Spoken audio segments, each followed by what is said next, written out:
Document retention is always a questionable area for employers, and particularly for I-9s with the penalties, as we've discussed.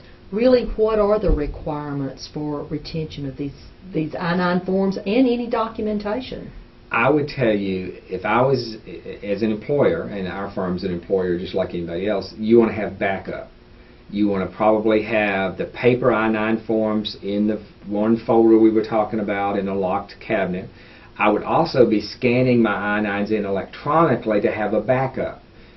Say maybe I get an ICE officer coming for an audit, and I want to produce copies of the I-9 forms. I want to have a backup copy to make sure that I can locate them in a short time notice, especially if I've got multiple locations, and I just want to have a backup. I don't want to depend on that one file and not be able to find it.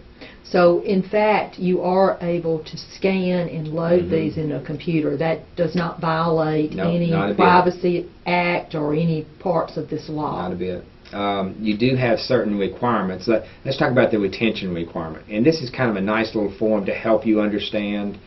You have to retain an I-9 form for 3 years from the date it was filled out, completed, or from 1 year after the employee leaves you, whichever is longer.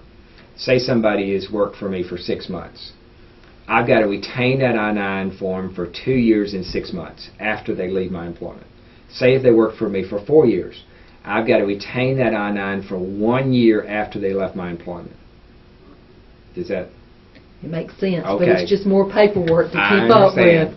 That's why this form would be very valuable. And what you need to do as an employer is set up a form retention